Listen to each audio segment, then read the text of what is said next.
What's going on, y'all? It's your boy GP, and you're rocking with me on the Aqua Method Podcast. As always, you can follow me on Twitter, Grasshopper GP, Instagram, Grasshopper GP, both of which spell normally. No special characters, numbers, emojis, underscores, anything crazy like that. Just Grasshopper GP, Instagram, and Twitter. Send me an email at grasshoppergp@yahoo.com for any types of sponsorships, advertisements. If you have anything you want to ask on the podcast, or you just have something nice to say about the podcast, I really appreciate it. I tell y'all that every time because it's so true. I appreciate every single view, so please keep liking, hitting that subscribe button, sharing, all that good stuff. You're listening to this on Grasshopper GP Official. That's Grasshopper with 3 S's because when I made the account, I couldn't spell. Grasshopper GP Official with 3 S's is the YouTube account. Thank y'all very much for rocking with me for so long, and it means a lot to me. And I have a very special guest live all the way from Oregon. It's Miss Cassandra Kemper. Did I say that right, Sandy? Hi. I go by Sandy, that's right. I just put Cassandra Kemper on all my published stuff. Right. Smart Now I told y'all that I when I made my my YouTube channel I couldn't spell, and I gave Grasshopper 3 S's on accident, and but this person doesn't have any issue with spelling because she is a published writer. Yep. Self-published, but still. It counts. Yeah, it counts. It counts. It's better than just saying that you're an author when you're really not. You know. So what got you into writing? First of all, let me introduce you properly. I've been reading Sandy's stuff on Archive of Our Own. It's a website where people write fan fiction for different fandoms. You know, be it DC, Marvel, anything with a group of characters that people love. There's bound to be at least one fan fiction out there on that site, and I'm a big fan of the Marvel Cinematic Universe. So I was just looking up, like fan art on DeviantArt and fan fiction and stuff like that, and it led me to a story called Black Widow by Sandy, and I fell in love with the story, and I fell in love with her take on these characters, and I wanted to talk to her, and she graciously accepted. Yeah, I love talking about myself. My stuff. Sounds fun. Yeah, I like a lot of people, I really wanted a Black Widow movie, and even though there have been various rumors that there's going to be a Black Widow movie, I don't think they're going to make one.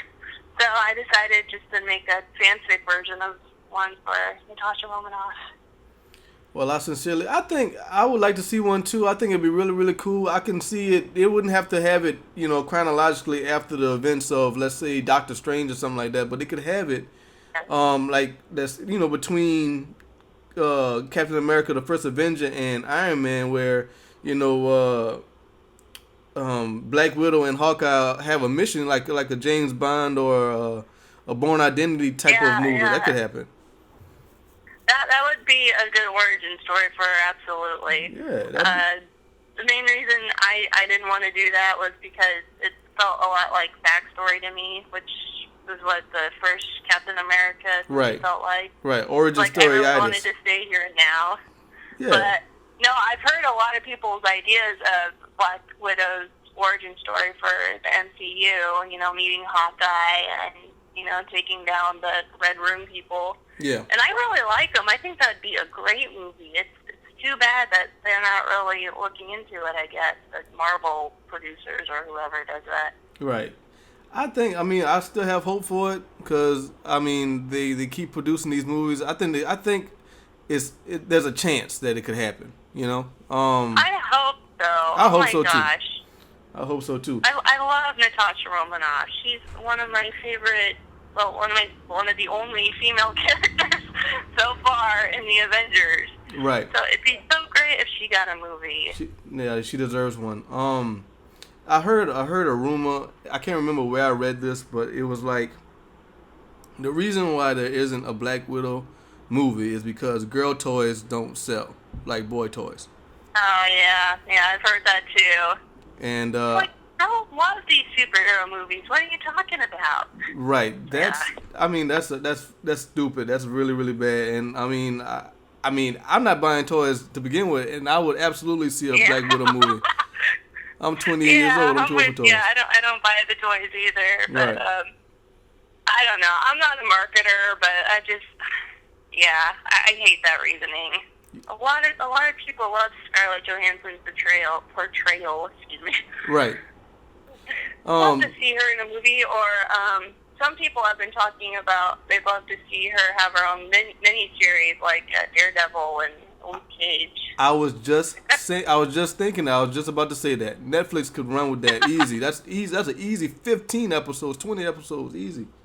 Oh my gosh, yeah, especially if you keep with the spy genre. I mean, my fanfic is pretty Avengers-esque, but if you follow, like, the spy genre for Black Widow, yeah, you can get a ton of episodes out of that. Her and Hawkeye and all the Agents of S.H.I.E.L.D. people. Easy. Good story. Exactly. If it doesn't work out on ABC, then Agents of S.H.I.E.L.D. should move to Netflix, and if that's the case, they'll just take, Black Widow with them.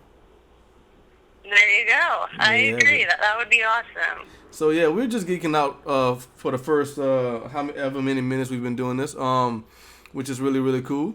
Yeah. But I read your bio on Goodreads, and you said that and I'm paraphrasing. You said one of the things the thing that makes you want to write, the thing that you like to write is the characters. Yeah, that's my favorite part.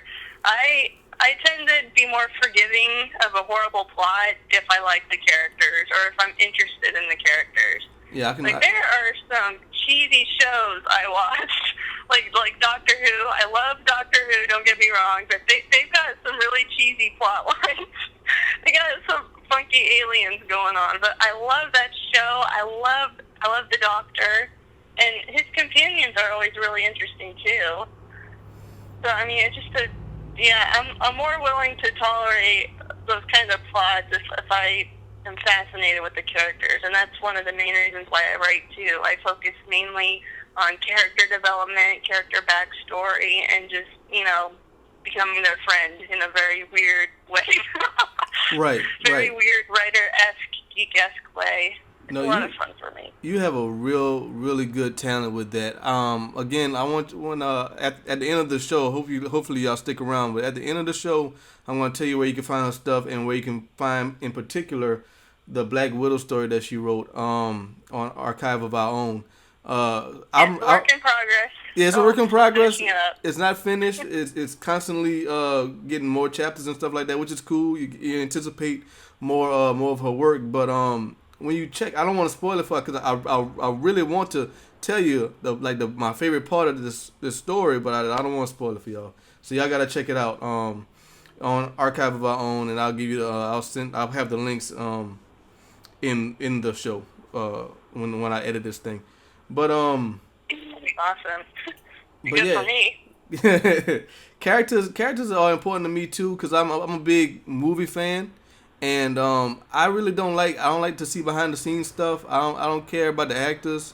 I don't get excited about that, or I don't get excited for actors. I'm the same way. Or directors. I don't care about these names. I don't care about that. I want to know these characters. I want to feel them. I want to get their energy, get their takes on life and stuff like that. I want to hear their stories and stuff. So like back to the MCU, I'm looking at Captain America. That's Steve Rogers. That's not Chris Evans. Yeah, I do that too. I mean, I think the actors are great, and I do like listening to commentaries on movies and stuff. But I'm all about the writing. I'm all about the characters. I don't need to know what Chris Evans' favorite color is. Right. I don't need to know who's Scarlett Johansson's husband, boyfriend, something now. I want to know more about Natasha Romanoff. I'm exactly the same way. That's how I feel. Like when the movie's over, maybe we'll get into the tabloid stuff like that. But during the movie, I don't want to see no green screen, no nothing. I don't care about none of that. Don't spoil it for me. It's like a, you know what I'm saying? Like it's like a. I get it. Yes, I do. It's like a chef or like a cook. Like I know that hot dogs, or not. Like I know hamburgers. Yeah. I don't want to see the cow. Or whatever they're made out of. Yeah, or whatever animal. What is pepperoni made out of? Oh my God, I think it's delicious. Pigs. I'm not completely sure, but Yeah, you don't want to go in the factory and see how they make it. Right. Exactly. That's not my thing. But back to you. What got you into writing? What made you want to go into this field? Oh, I've always enjoyed stories ever since I was a little kid. I'd always, daydream and make up stories in my head. And I got specifically more into writing during middle school when I discovered fanfiction.net. Discovered, people are making up stories about their favorite shows, and that just blew my mind. I was so happy to discover that, and shortly after that, I started writing my own fanfics, and then branching off of that, I started writing my own stories, period. So it's always been in the blood, I guess. Well, that's cool. What is the coolest thing? Now, you've published yourself. You like you say, you're self-published, which is cool. Talk about the books you've published so far. All right, I've published 3 books. I'm calling it the Matter series. It's basically kind of a historical urban fantasy about fairy tale characters. So the first book, The Matter Hatter, it's about the Mad Hatter's son in Wonderland and how he's missing Alice because she's, vanished for a couple of decades. And then the second book, The Matter Woman, you follow Alice back into Wonderland. And then the third book, The Matter Boys, it's kind of a prequel because I'm mixing up the order for some crazy reason. Mm-hmm. And it has Alice meeting Peter Pan and the Lost Ones, like on Earth in Scotland. And so I really liked that show, Once Upon a Time on ABC. And I wanted to create kind of my own version of that, only more historical, more history to it, because I'm a history buff. And so that's where all that came from. And the next book, The Mad One, Cinderella, I'm going to be focusing on Cinderella. Only I'm making her French-Algerian. So she's going to be in France during, like, the late or early 1900s, maybe late 1800s. Gotta figure out that exact year. Yeah, those are the books that have been published. The first 3, I'm still working on the Cinderella one. All right. So you're working on that one. When could readers expect that? I have no idea. I'm still researching for it. So after the research part, it just depends on how long it takes me to write the first draft. And then it'll depend on how long it takes for the editors and beta readers to get through it. What is your process? Like, what do you do? Like, how do you form these books? Well, normally, after I have a general idea, I'll start writing out an outline, and I'll start with the characters, or I'll start writing out their backstory, their kind of psyches, their perception on the world. And once I got all the characters, or at least most of the characters figured out, then I'll start planning the main plot and various subplots. And I'll try to kind of mush that together into a text treatment, which is basically a super detailed summary of every little thing that's going to happen in the story. And then once I get that done, then I actually start writing. And some writing days I do really well. Other writing days, not so much. So, I have a hard time scheduling myself out because of that. I know there's a lot of indie writers who are really, really good at getting a certain word count written each day. That's not me.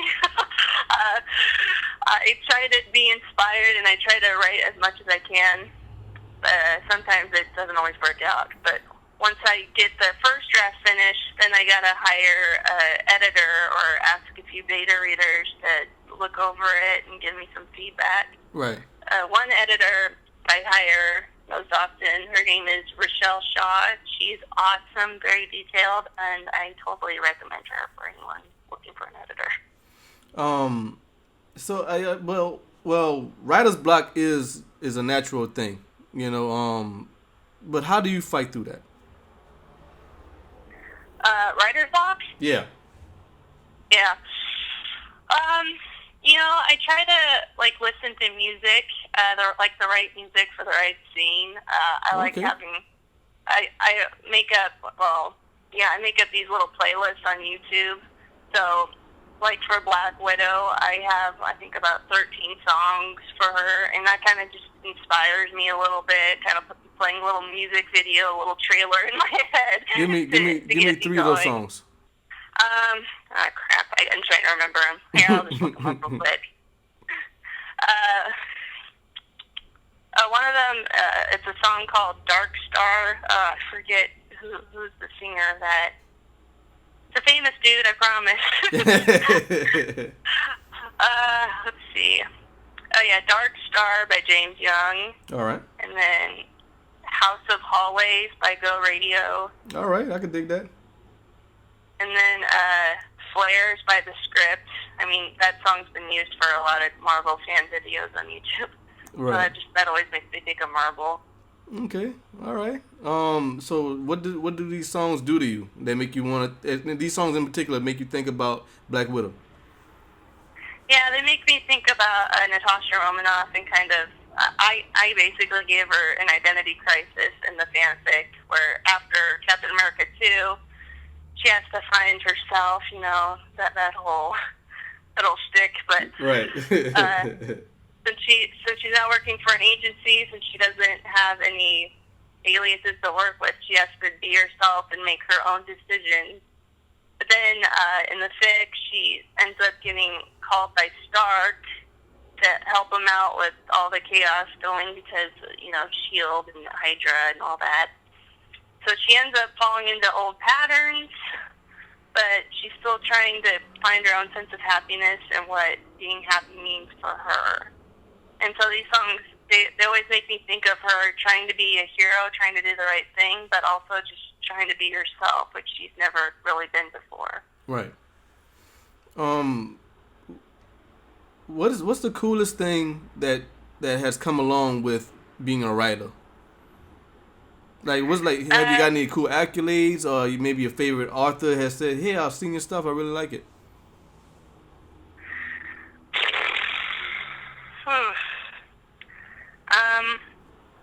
Well, I really like a lot of fanfics. I read a ton of them online. Like a lot of Flash fanfics, you know, involving Captain Cold. I love those. Okay. I think, trying to remember, one of the authors is Crimson One. She's on Archive of Our Own Tomb, or him, I don't know, him or her. Right. And their fics are just great. I love reading them. I love their portrayal of the character. Let's see, actually published books, I'm trying to think. I really like Atlas Shrugged by Ayn Rand. It's kind of a very wordy, very literary book, and she was a philosopher when she wrote the book on objectivism, so it was really interesting to see her take on her own philosophy and how it affects her characters throughout the story. All right. You were you're describing the coolest things you've read. I was asking, like, what's the coolest thing that's happened to you as a writer? Sorry. It's all good. It's all good. I misheard you. That's okay, cool. Cool things that have happened to me? Yeah. Not a lot. I'm an indoor person. I stay inside a lot and read and write. I mean, that's my life. I'm not a secret agent or spy. That's unfortunate. No, nothing exciting has happened to me. Well, no. I think that's exciting things. That's what I do. Well, yeah. Well, maybe not now, but I'm sure that, you know, once, maybe, like, you might get a movie deal. Who knows? Oh, that'd be awesome. Yeah. I'm looking into majoring in film, so that would be awesome if I could make my own movie someday. Yeah. I mean, you have a real, I mean, do you think that it will transition, the being a writer to being a film maker? I can see you doing both. Story-wise, definitely.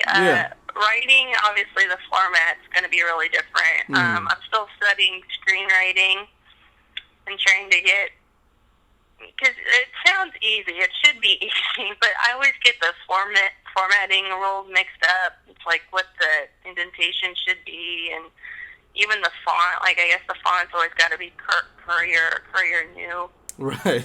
But Yeah, so, but the actual story-wise, story structure-wise, I don't think so too much. So I'm kind of a visual thinker anyway, and Right. the main thing with writing is just trying to put into words what you visually see in your head. So, if anything, it might even be a little easier for me once I figure out the whole screenwriting thing. Well, that you learning filmmaking with your penchant for writing is gonna take you really, really far. So I'm excited to see what becomes of that. Me too. You know, I think you can be. I don't. If you want to be a director, I think you could be a really, really good director, because you have a eye for talent. I mean, for writing characters. Like I can't see a situation in which you wouldn't be a good director or a good showrunner, something like that. You know. Yeah, me too. I mean, especially in the West Coast right now. I mean, I live in Oregon, and so the film industry is growing a lot in this state. I've been looking up all these new studios getting built here, some of the job opportunities. It just keeps increasing over here, so I'm like, sweet. All right, this isn't going to be a wasted major. Yeah, of course not. No, I mean, got some hope here. If you do something you love, it's never wasted. That's how I feel about it. Yeah, I feel that way too. You know, because there's a lot of people who are majoring or minoring in art, and who have, you know, either older brothers or parents who say, "What are you going to do with that?"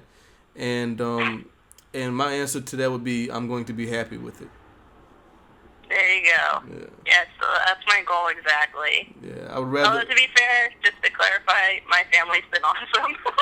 Right. I haven't had that issue at all. I thought I would, believe it or not. That's good. No, they've been very supportive. It's nice having a supportive family. Of course, absolutely. So, but what doubts have you had as a writer? Because I'm sure you've had some sort of second guessing yourself. Should I be doing this? So many. Should I get that job as a secretary? Should I, go, be a waitress? Yeah. How do you stick with your dreams? I worked at a cannery before. A cannery? I've worked at a fast food restaurant. Yeah. I've had some temp jobs at the fair. I mean, just all kinds of little stuff. Some I liked. Some were nice. Other jobs I absolutely hated. Right. I hated it so much. Yeah, I bet. I mean, the cannery, you make good money, I won't lie. You make good money if you work there over the summer and you work overtime. But it's very loud in those factories. And, what my job was just to look through all the berries that came through and take out the sticks and stuff that were in there. And so it's not super exciting. It's like being there for hours taking out sticks out of berries. Gross. Yeah, it wasn't my favorite thing. I bet. My brother does that every summer, and he makes a ton of money. And so he does that, and it helps pay for school and stuff. So God bless him and his work ethic. I could only do it one summer. I was like, no, I'm not doing this again. Right. I started self-publishing, and I made a little more money there. Well, that's cool. But so did you ever have that feeling like, am I doing the right thing? And if you did have that feeling, how did you work yourself out of that? I never have that feeling. Well, that's good. I don't know if this is the smartest thing to do. I'm still trying to research marketing and how to actually sell more of these books, how to market myself better. But at the end of the day, I can only do what I like doing. I can only do what matters to me. Right. And so, a lot of people are very goal-oriented and strategic, and they can plan things out. And again, God bless them. I wish I had that. But I'm always in the here and now, and I really love writing. That's the only thing that really matters to me. So I keep working it out and hoping for the best. Yeah. Right now, a lot of my money is actually coming from ghostwriting, and that's been a huge help for me. I was just about to ask you about that. Describe to the listeners what exactly that entails. Basically, basically, I'm a ghostwriter, and you can contact me on Upwork. It's basically just a means to contact me and pay me. It varies. Some people will have like their own idea for a story, and they just want someone to write it out for them. Other people need help, like actually outlining their story. Like they have a general idea of what they want, but they need help actually creating like a beginning, a middle, and end, a conflict, and then a resolution. Right. And so I help with all of that. I help with the outlining and then the actual writing. And generally, I get paid a penny per word. So, like a 10,000 worded story, I get $100. That's not bad. And then the outlines I do for free. That's cool. Is that how it happens across ghostwriters? Is that like the fair, a penny a word, or is it $1 word for some people, or what? I'm sure it depends. I don't have my degree yet, so I can't charge a whole lot. I know there's some like Writers Digest writers who pay a ton to be a ghostwriter. Oh wow! But no, for me, it's just a penny a word. That's cool, man. That's Until cool. I get my degree and certificates and stuff, then I can charge more. It's like I'm more educated now, so. Well, that's cool. Yeah. Before we get to our next segment, I'm gonna ask you one more question. Yeah, sure. What is your advice for young writers, like people who are coming up, like young girls, young men, who want to get into it, like do what you do, but are either too scared or they're not sure? What advice would you have for young writers? Basically, you gotta accept the fact that not everyone's gonna like your stuff. Not everyone has the same opinions as everyone else. But there are gonna be people who like your stuff. That you are gonna have a niche. I mean, whatever you do, there's an audience for basically everything. So don't give up and don't be discouraged. Everyone's different. Exactly. That's some good advice. All right, well, since we have reached halftime, we're about 30 minutes in. I want to do the segment called 4, 3, 2, 1. 4 questions, 10 answers. Are you ready? Yep. All right, sweet. All right, question number 4. You're stuck on a desert island. Everything is taken care of, but you only have 4 albums to listen to for the rest of your life. What are those 4 albums? Oh, good Lord. I don't know. Anything by Rihanna is pretty good. I like Daughter, too. Who else?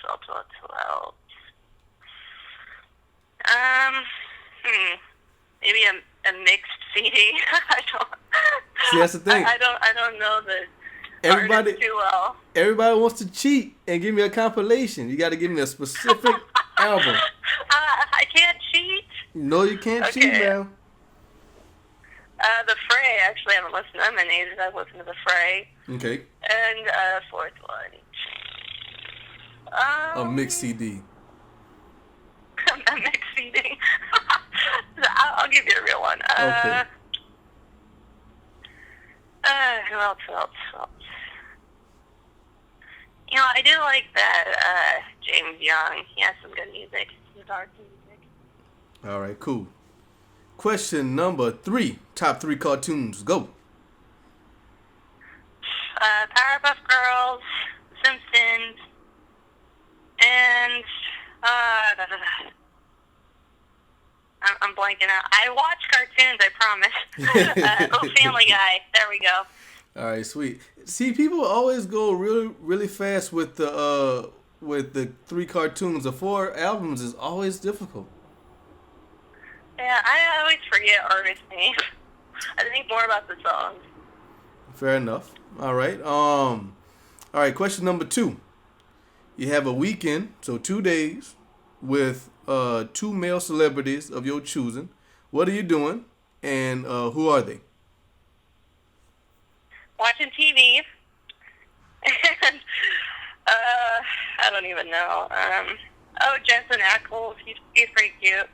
Okay. And I guess Chris Evans. There you go. Captain America. And who's the other guy? Yeah, there you go. Jensen Ackles, he's on Supernatural. Have you seen that TV show? He plays Dean. I have not, unfortunately. It's about demons and ghosts and stuff. Right. Yeah, pretty much. So you spend the weekend with, what's his name again? Jensen Ackles. And Chris Evans, and and we're watching TV. That's it. That's my main activity. I just like relaxing, cuddled up, chilling. real nice. Y'all got onesies on.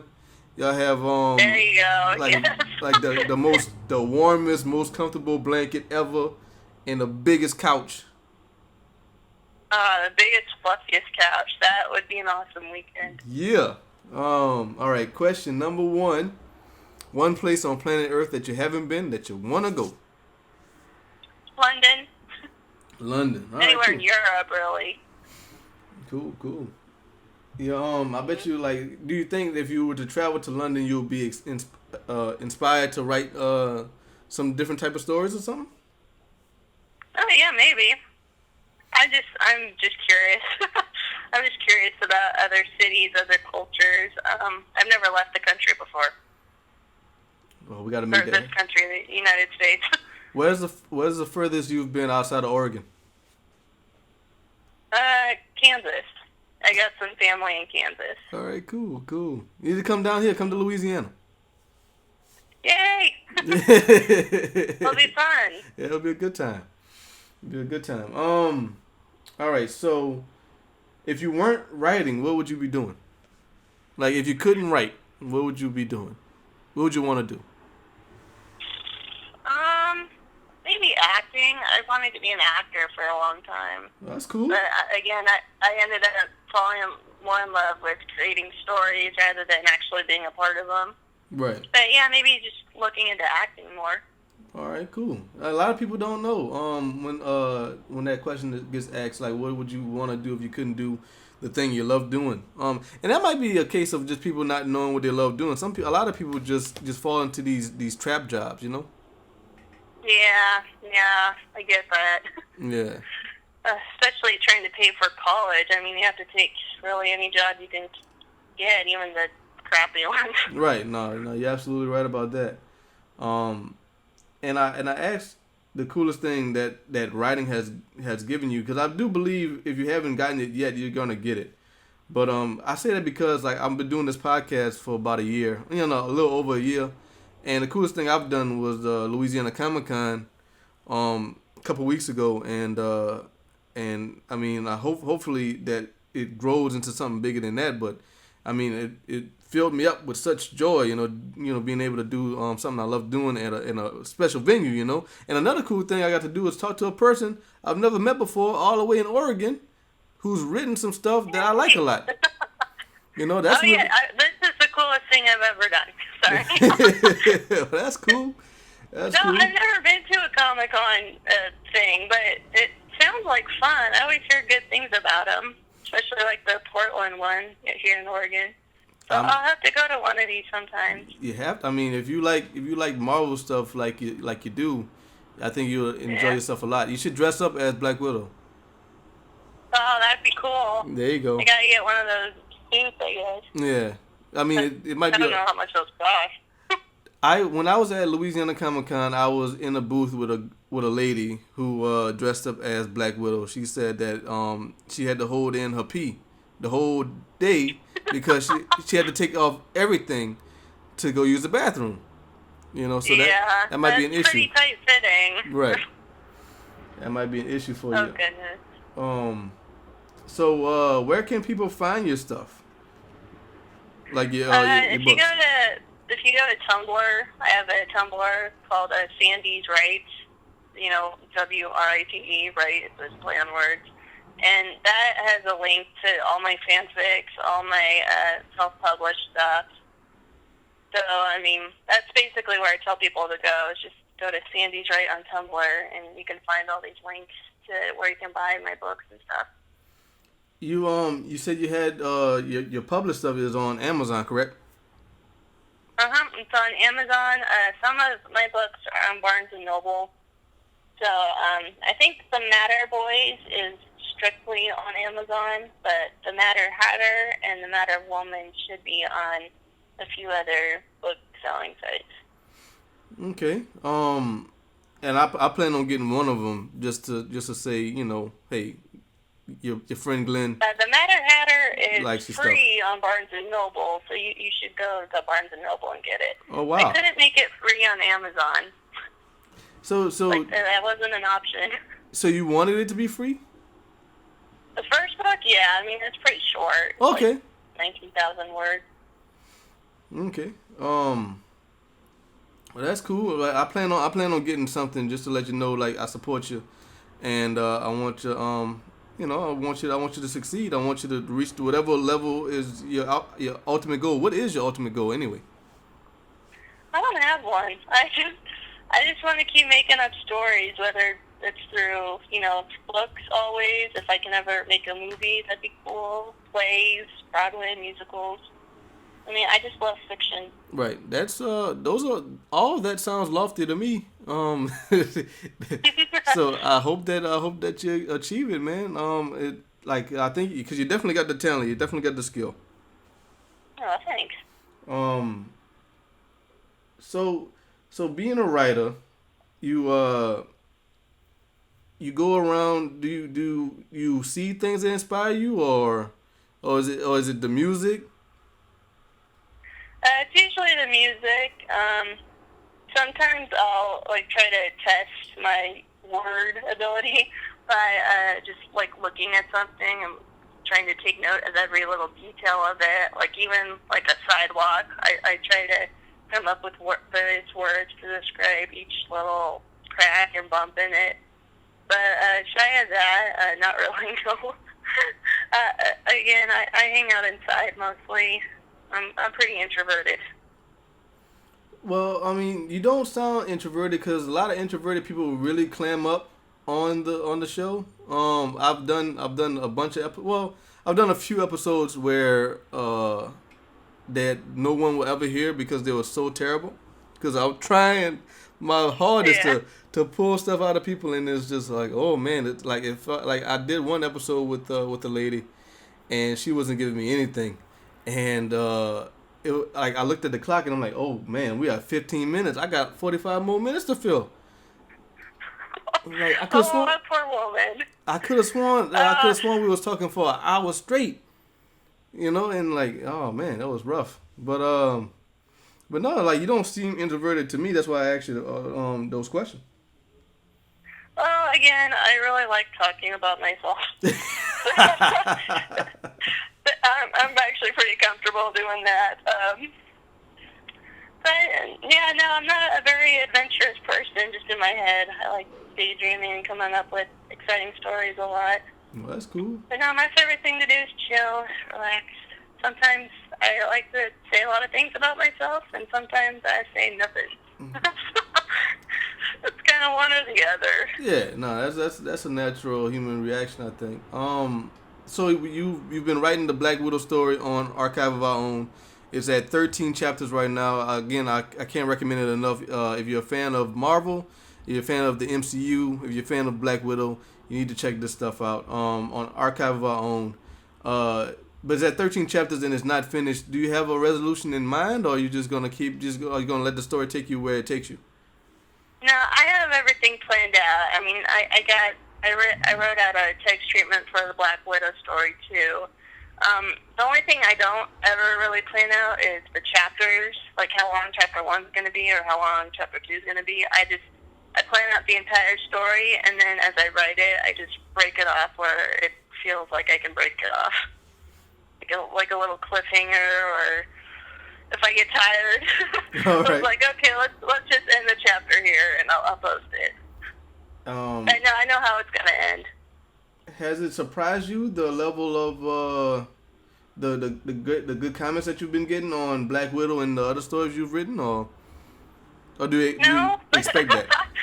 But that's honestly, it's mainly because my experience with posting fanfics online is everyone is always so nice. I mean, usually when someone takes the time to comment or review, they only have nice things to say. I've never had someone flame me or yell at me. That's interesting. I mean, that does happen sometimes, but usually if you take the time to comment on a fic. Usually someone just has something nice to say. Okay, that makes a lot of sense. That's intriguing because I guess it's just because the people who are reading fan fictions or any story is are more educated, more learned, more literary. Well, plus it's free. It's a free story. And it's free. But like no, but I'm thinking they can't get mad that they wasted money. Right, that's true. But I was thinking like, cause like a musician will put a bunch of stuff on YouTube or SoundCloud, and they might get terrible things said to them. Yeah, I've seen that too. Like, YouTube is just mean. YouTube and Twitter. Right. People get mean on those sites. Yeah. I've never had that on like Archive of Our Own or fanfiction.net. I mean, people have always been nice to me. I think it's just the type of people. Like, I mean, because I feel like if you're willing, because not to me. I mean, I like to read. Not too many people like to read, and I feel like if you don't like to read, you're probably quicker to curse and quicker to negativity because negativity is easier to convey. Yeah, sounds about right. Yeah, so that's interesting. So like if you were to drop a mixtape on SoundCloud, you might get some negative reviews. That's what you should do. I'm gonna give you, because I make beats, so I'll give you some beats and you write some raps to about Black Widow. And we'll put them there on. You go. Yeah, we'll put them on SoundCloud, and we'll see how many good comments you get off that. Yeah, I'd have to look into songwriting a little bit. I guess they're just poems, right? Yeah, that's all it is. It's just poems, man. It's just poems and some sort of rhyming cadence at some point. A B A B or A B B A. Stuff like that. Oh, that'd be fun. I should write a song for her. There you go. Make it. Please. You write the music, because I can't write music. I don't know how to do that. Yo, Sandy, I'm going to tell you right now, don't play around. I'll do it. I'll do it. And I'll send it to you. And it'll be either an abomination or just the best Marvel song you can ever imagine. Well, that's pretty grim.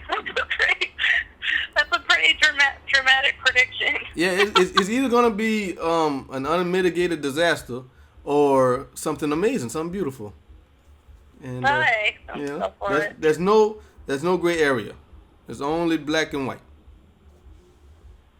Sounds about right. I was just messing around, but no, man. Like again, it's really cool to have you on the show because I haven't met you personally, physically, but but I really like your stuff, and that's what the AquaMethod Podcast is about. It's about talking to people that I like and people who are creating and who are living life, being creative and enjoying life. Making things and making cool stuff. It's about the free thinkers. That's what the AquaMethod Podcast is about. So I had to get you on because I really like your stuff. Yeah, thank you. I'm very flattered. That's nice. And so hopefully my listeners go check your stuff out on Amazon and Barnes and Nobles. All you have to do is just type in Cassandra Kemper. If you like the free stuff, you go to archiveofourown.org. And then in the search bar, you can type in Sandy's Right, SANDYSWRITE. If you want Black Widow specifically, you type in the numbers 5020339, and that'll take you directly to the Black Widow story. 13 chapters in, and it's really, really good, and it's ongoing, so you have to wait for the next chapter, and it's really, really good. So check it out. You have any social? You have any? Huh? I just said, yep, but sorry, I have nothing to add. That's all good. Give me money. Read my stuff. Yeah, buy her stuff, yo. Amazon.com, right. Cassandra Kemper, the Matter series. Check it out. It's not expensive at all. I looked at the prices. I'm like, yo, this is. I'm gonna get one today, no problem. So yeah, get her stuff, man. Check her stuff out. And if you're looking for a ghostwriter, check that out too. She writes very well. Only a penny a word. So if you just need like a wedding speech, that's like 50 cents. Yeah. There you go. Although you really shouldn't pay a ghostwriter to write a wedding speech, right? I mean, it should probably come from the heart a little more. Good. You know what's funny? I'm glad you brought that up because I was about to wrap this up, but I wanted to talk to you about ghostwriters because ghostwriters in music is a different thing. And I'm a big fan of hip hop. So a ghostwriter is a person who writes a rap for another rapper who then raps it. And I really, really don't like that because like if I'm listening to let's say Ghostface Killer, one of my favorite rappers. Let's say he got a verse written by somebody else. I don't like it because it's not him. It's not his heart. It's not his mind. It's not his spirit coming through his vocals. Now that doesn't happen with Ghostface, but like Dr. Dre is a legend, right? But he's barely written any rhymes, if ever. You know, and like I don't want to listen to that. If it's not you, I don't want to hear it. You know, and I wonder. Yeah, I've heard that too. Yeah. You know what I mean? Because like that's how I feel about music, except in R&B. Because that's different because it's more about the vocal talent that gets me. But, I mean, I think it's better if you sing it and write it. But if you didn't write it, that's okay. But as far as rapping, all you got is your words. You know, the voice doesn't really change too much. So I really don't care for those. I don't have no problem with ghostwriters. Get your money. But I really don't like rappers who use ghostwriters. I really don't. No, I mean, I've heard that too about, all kinds of things, all kinds of ghostwriting. My mom, in fact, was like, so you can't even put your name on it? I was like, no. Right. Personally, it doesn't bother me. I just like the stories. I mean, the idea of being famous kind of stresses me out. But, well, I hope you get famous. I understand that. A lot of people feel that way, and I get it. But it's not something that's ever personally bothered me before. So if you write something, let's say you write something like Harry Potter level, right? But you was a ghostwriter, you just get paid up front, and that's it. You don't get no royalties, anything like that. Usually, yeah. Some clients will give me some royalties. You have to do a little negotiating. It depends on the product, obviously, and it depends on their own marketing plan. But yeah, pretty much. If I were to ask you what have you ghostwritten, you couldn't tell me, huh? Not specifically, but I could tell you about the genres. No, I mean I understand. I was just curious. I wouldn't ask you to go against your ghostwriter's code anyway. I was just curious about that. Yeah, no problem. Yeah. So one last time before we wrap this thing up, and like I said, I'm gonna need you to stay on the line after we're done with the episode. Yeah. Give the people your social media so they can find you. Oh gosh, yeah. I'm on Facebook. I'm on Twitter. It's just Cassandra Kemper, and usually there'll be a little note that I'm also Sandy's Right on fanfiction.net and all our websites. All right, and so if you just go to Tumblr, just go to Tumblr, go to Sandy's Right. I mean, that's where all the links are to all my social media, all my books, all that stuff. Well, there you have it, folks. That's where you need to go. If you I'm honestly and sincerely telling y'all should go check her stuff out. She's really, really dope. And that's it. That's the AquaMethod Podcast. Anything else you want to say to the listeners before you get up out of here? Honestly, I can't think of a damn thing. Read more. Don't do drugs. There you go. There you go. Like I always say, y'all can follow me on Twitter, GrasshopperGP, Instagram, GrasshopperGP, both of which spelled normally. No special characters, numbers, emojis, underscores, anything crazy like that. It's GrasshopperGP, Instagram, and Twitter. Send me an email at grasshoppergp@yahoo.com. Any types of sponsorships, advertisements, you have any questions you want me to answer on the podcast, or you just have something nice to say about the podcast, I read all of it. Thank you very much. I really appreciate it. You are listening to this and watching this. Well, not watching this because it's just audio. On Grasshopper GP Official. That's Grasshopper with 3 S's because when I made the account, I couldn't spell. Grasshopper GP Official with 3 S's is a YouTube account. I'm on Bandcamp and Facebook, Grasshopper GP. Shouldn't be too hard to find. It's the AquaMethod Podcast. It's your boy GP, Sandy Kemper, the future legendary author herself on my microphone for the first time. That's it. Y'all be good. Oh, do I say something now?